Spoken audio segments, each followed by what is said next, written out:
शांति। आज 20 मई 2020 प्राप्त बाप दादा की मधुर साकार महावाक्य। मीठे बच्चे धंधा आदि करते भी सदा अपनी गॉडली स्टूडेंट लाइफ और स्टडी याद रखो। स्वयं भगवान हमको पढ़ाती है, इस नशे में रहो। प्रश्न: जिन बच्चों को ज्ञान अमृत हजम करना आता है, उनकी निशानी क्या होगी? उत्तर: उन्हें सदा रूहानी नशा सरा रहेगा और उस नशे के आधार पर सबका कल्याण करते रहेंगे। कल्याण करने के सिवाय दूसरी कोई बात करना भी उन्हें अच्छा नहीं लगेगा। कांटों को फूल बनाने की इस सेवा में बिजी रहेगी। ओम शांति। अब तुम बच्चे यहाँ बैठे हो और यो भी जानते हो कि अभी हम पाठधारी है, 84 जन्म का चक्र पूरा किया है। ये तुम बच्चों की स्मृति में आना चाहिए। जानते हो कि बाबा आया हुआ है हमको फिर से राज्य प्राप्त कराने। वह तमो प्रधान से सतो प्रधान बनाने। ये बातें सिवाय बाप की और कोई नहीं समझेंगे।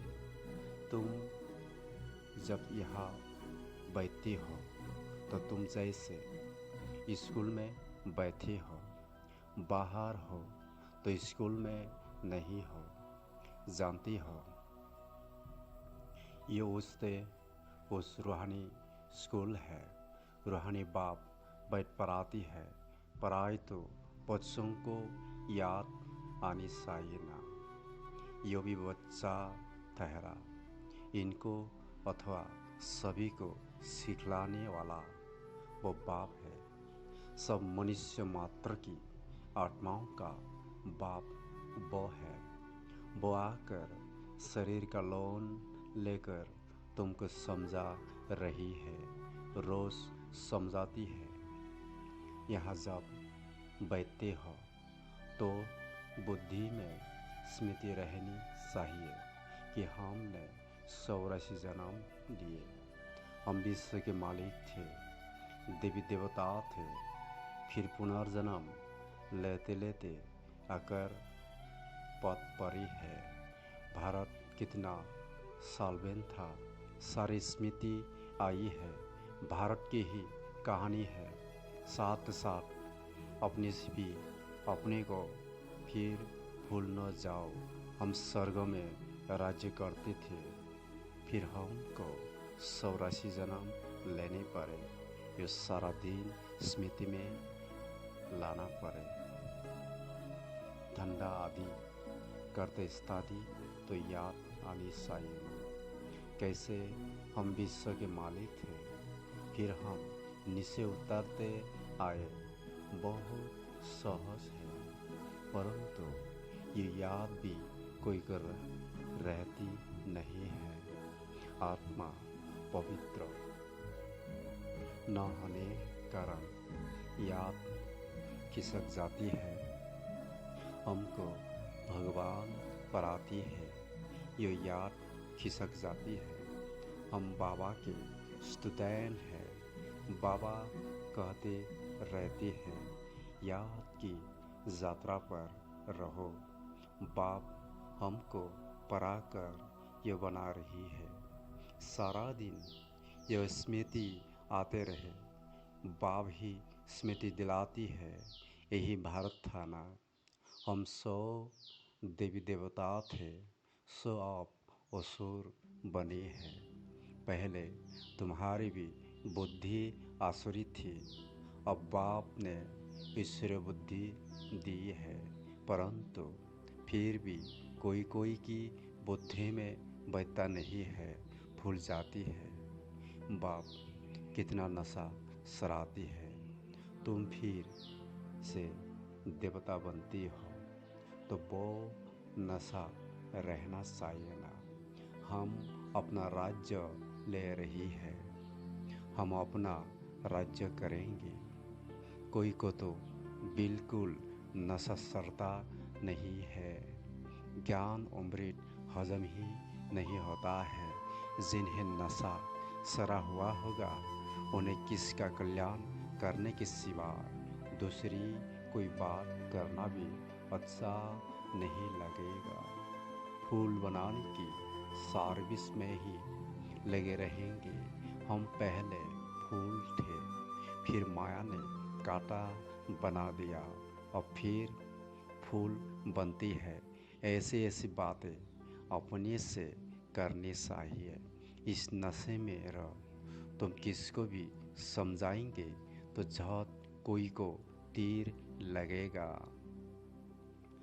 भारत गार्डन ऑफ अल्लाह था, अब पतित बन गया है। हम ही सारे विश्व के मालिक थे। कितनी बड़ी बात है, अभी फिर हम क्या बन गई है, कितना गिर गई। हमारे गिरने और सरने का यह नाटक है। यह कहानी बाप बैठ सुनाती है, वो है झूठी, यह है सच्ची। वह सत्यनारायण की कथा सुनाती है, समझाती थोड़ी ही है कि हम कैसे सरे फिर कैसे गिरे हैं। ये बाप ने सच्ची सत्यनारायण की कथा सुनाई है। राजा कैसे गवाए ये सारी है अपनी ऊपर। आत्मा को अभी मालूम पड़ा है कि हम कैसे अब बाप से राजाई ले रही है। बाप यहाँ पूछती है तो कहते हैं हाँ नशा है, फिर बाहर जाने से कुछ भी नशा नहीं रहता। बच्चे कुछ समझती है, पर हाथ तो उठाती है, परंतु सलान ऐसी है जो नशा रह न सके। फीलिंग तो आती है ना। बाप बच्चों को स्मृति दिलाती है, बच्चे तुमको मैंने राजाई दी थी, फिर तुमने गवा दी। तुम नीचे उतरते आई हो, क्योंकि यह नाटक है सरने और उतरने का। आज राजा है, कल उसको उतार देती है। अखबार में बहुत ऐसे ऐसी बातें पढ़ती है, जिसका रिस्पॉन्स दिया जाए तो कुछ समझे यह नाटक है। ये याद रहे तो भी सदैव खुशी रहे, बुद्धि में है ना। आज से 5000 वर्ष पहले शिव बाबा आया था, आकर राजयोग सिखाया था। लड़ाई लगी थी, अभी वो सब राइट बातें बाप सुनाती है। यो है पुरुषोत्तम योग। कलियोग के बाद यो पुरुषोत्तम योग आता है। कलियोग को पुरुषोत्तम योग नहीं कहेंगे, सतयोग को भी नहीं कहेंगे। आसुरी संप्रदाय और देवी संप्रदाय कहती है उनके बीच का है यह संगम योग। जबकि पुरानी दुनिया से नई दुनिया बनती है, नए से पुरानी होने में सारा चक्र लग जाता है।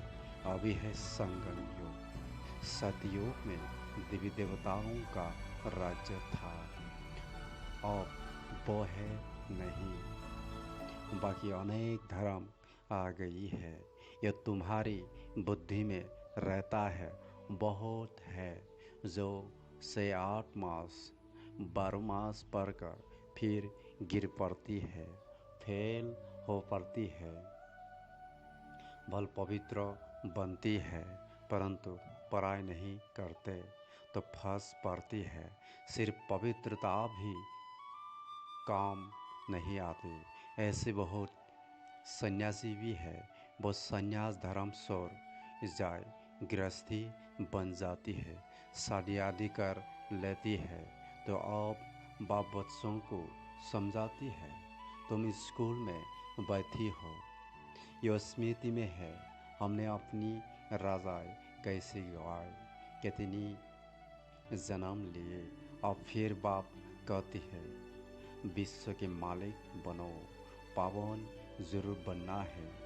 जितना जास्ती याद करेंगे उतना पवित्र होते जाएंगे, क्योंकि सोने में खाद पड़ती है, वो निकल कैसे।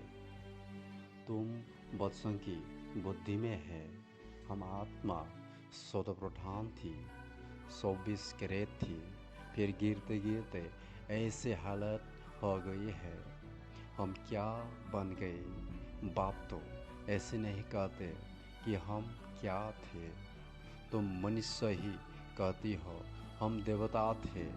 भारत की महिमा तो है ना, भारत में कौन आती है, क्या ज्ञान देती है, ये कोई नहीं जानते।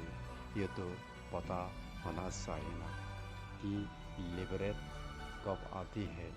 भारत प्राचीन गया जाता है तो ज़रूर भारत में ही रिइनकारेक्शन होता है, अथवा जयंती भी भारत में ही मनाती है, ज़रूर फादर यहाँ आती है।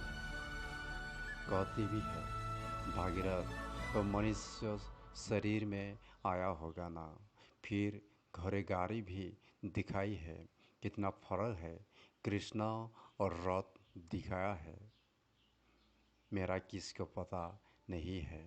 अबे तुम समझती हो बाबा, इस रथ पर आती है, इनका ही भाग्यशाली रथ कहा जाता है। ब्रह्मा सो विष्णु, चित्रों में कितना क्लियर है, त्रिमूर्ति के ऊपर शिव। ये शिव का परिचय किसने दिया, बाबा ने ही बनाया ना। अभी तुम समझती हो बाबा,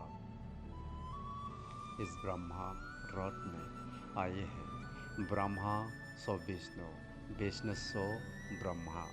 ये भी बच्चों को समझा है, कहा 84 जन्म की बात, विष्णु सो ब्रह्मा बनते, कहा ब्रह्मा सो विष्णु, एक सेकेंड में वंडरफुल बात ही है ना। बुद्धि में धारण करने की पहले पहले समझाना होता है। बाप का परिचय, भारत स्वर्ग था जरूर, हेवनली गॉडफादर ने स्वर्ग बनाया होगा। ये चित्र तो बड़ा फर्स्ट क्लास है, समझाने का शौक रहता है ना, बाप को भी शौक है। तुम सेंटर्स पर भी ऐसे समझाते रहती हो, यह तो डायरेक्ट बाप है, बाप आत्माओं को बैठ समझाती है।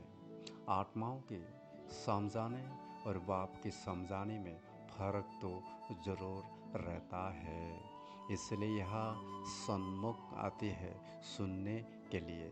बाप ही घड़ी घड़ी बच्चे बच्चे कहती है, भाई भाई का इतना असर नहीं रहता जितना बाप का रहता है, या तुम बाप के सन्मुख बैठे हो। आत्माएं और परमात्मा मिलती है तो इसको मेला कहा जाता है। बाप सन्मुख बैठ समझाती है तो बहुत नशा सराती है, समझाती है। बेहद का बाप कहती है, हम उनका नहीं मानेंगे। बाप कहती है, हमने तुमको स्वर्ग में भेजा था, फिर तुम 84 जन्म लेते लेते पतित बने हो, फिर तुम पावन नहीं बनेंगे। आत्माओं को कहती है, कोई समझती है बाबा सच कहती है, कोई तो झट कहते बाबा हम पवित्र क्यों नहीं बनेंगे। बाप कहते हैं, मुझे याद करो तो तुम्हारे पाप कट जाएंगे, तुम सच्चा सना बन जाएंगे। मैं सभी का पतित पावन बाप हूँ। तो बाप की समझानी और आत्माओं की बच्चों की समझानी में कितना फर्क है समझो। कोई नई आ जाती है, उनमें भी जो यहाँ का फूल होगा तो उनको तस होगा। ये कहते ठीक है, जो यहाँ का नहीं होगा तो समझेगा नहीं, तो तुम भी समझाओ। हम आत्माओं को बाप कहते हैं, तुम पावन बनो। मनुष्य पावन बनने के लिए गंगा स्नान करती है, गुरु करती है, परंतु पतित पावन तो बाप ही है। बाप आत्माओं को कहते हैं कि तुम कितनी पतित बन गई हो, इसलिए आत्मा याद करती है कि आकर पावन बनाओ। बाप कहते हैं, मैं कल्प कल्प आता हूँ, तुम बच्चों को कहता हूँ, यह अंतिम जन्म पवित्र बनो। यह रावण राज्य खत्म होना है, मुख्य बात है ही पावन बनाने की। स्वर्ग में विषय होता नहीं। जब कोई आती है तो उनको यह समझाओ कि बाप कहते हैं, अपने को आत्मा समझ, मुझ बाप को याद करो तो पावन बन जाएंगे, खत निकल जाएंगे। मनमना भव अक्षर याद है ना। बाप निराकार है, हम आत्माएं भी निराकार है।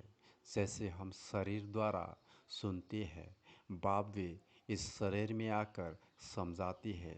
नहीं तो कैसे कहे कि मामिकम याद करो, दे के सभी संबंध सरो। जरूर यहाँ आती है, ब्रह्मा में प्रवेश करती है, प्रजापिता और प्रैक्टिकल में है।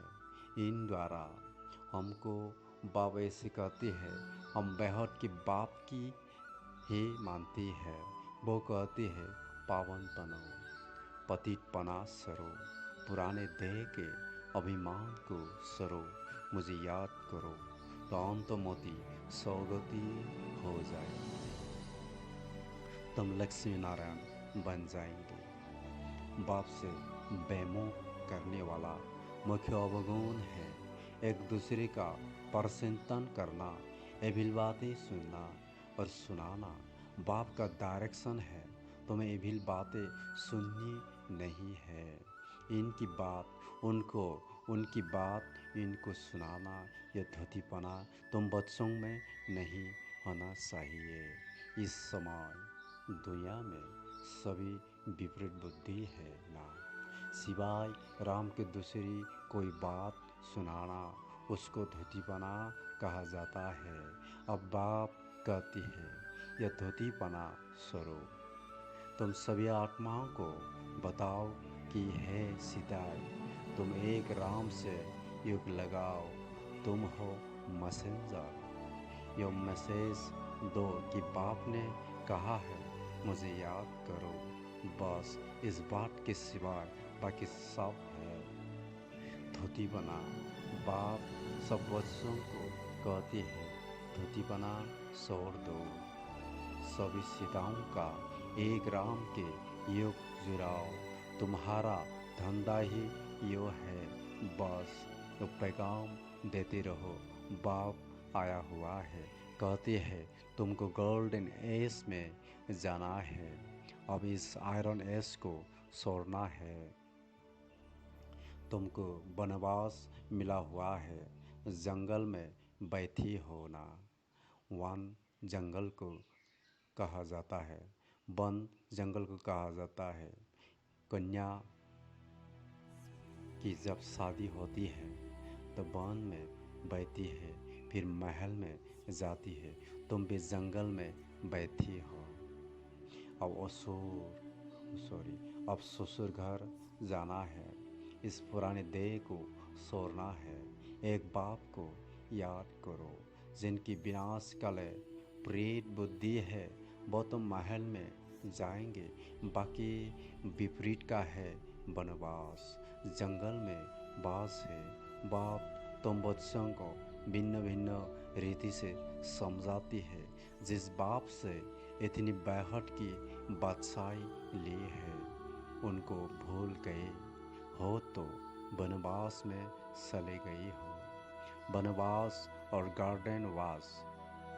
बाप का नाम ही है भगवान, परंतु जब कोई की बुद्धि में आए भारत में ही हमारा राज्य था, अभी नहीं है। अभी तो वनवास है, फिर गार्डन में चलती है। तुम यहाँ बैठी हो तो भी बुद्धि में है, हम बैठ के बाप से अपना राज्य ले रही है। बाप कहते हैं मेरे साथ प्रीत रखो, फिर भी भूल जाती है। बाप उल्हाना देती है, तुम मुझ बाप को कहाँ तक भूलते रहेंगे, फिर गोल्डन एज में कैसे जाएंगे। अपने से पूछो हम कितना समय बाबा को याद करती है। हम जैसे कि याद की अग्नि में पड़ी है, जिससे विक्रम विनाश होती है। एक बाप से प्रीत बुद्धि होना है सबसे फर्स्ट क्लास मासूक है, जो तुमको भी फर्स्ट क्लास बनाती है। कहा थर्ड क्लास में बकरियों मिसेल ट्रेवल करना, कहा एयर कंडीशन में कितना फ़र्क है। यह सोच विचार सागर मंथन करना है तो तुमको मज़ा बहुत आएगा। ये बाबा भी कहते हैं, मैं भी बाबा को याद करने के लिए बहुत माथा मारता हूँ। सारा दिन ख्यालात चलती रहती है, तुम बच्चों को भी यही मेहनत करनी है। अच्छा, मीठे मीठे सिकलद्धे बच्चों प्रति माता पिता बाप दादा का याद प्यार और गुड मॉर्निंग। रूहानी बाप की रूहानी बच्चों को नमस्ते। हम रूहानी बच्चों की रूहानी बाप दादा को याद प्यार और गुड मॉर्निंग, नमस्ते नमस्ते। धारणा के लिए मुख्य 2 पॉइंट। पहला पॉइंट, किसी को भी एक राम बाप की बातों के सिवाय दूसरे कोई भी बातें नहीं सुनानी है। एक की बात दूसरे को सुनाना, प्रचिंतन करना, यह धोतीपना है, इसे शोर देना है। दूसरा नंबर, एक बाप के साथ प्रेम रखनी है। पुराने देह का अभिमान छोड़ एक बाप की याद से स्वयं को पावन बनाना है। वरदान, अलौकिक नशे की अनुभूति द्वारा निश्चय का प्रमाण देने वाले सदा विजयी भव। अलौकिक रूहानी नशा निश्चय का दर्पण है, निश्चय का प्रमाण है नशा, और नशे का प्रमाण है खुशी। जो सदा खुशी और नशे में रहते हैं, उनके सामने माया की कोई भी साल चल नहीं सकती। बेफा बादशाह के अंदर माया आ नहीं सकते। अलौकिक नशा सहज ही पुराने संस्कार व पुराने संस्कार भुला देता है। इसलिए सदा आत्मिक स्वरूप के नशे में, अलौकिक जीवन के नशे में, फरिश्तेपन के नशे में या भविष्य के नशे में रहो तो विजयी बन जाएंगे। स्लोगन, मधुरता का गुण ही ब्राह्मण जीवन की महानता है। इसीलिए मधुर बनो और मधुर बनाओ। ओम शांति।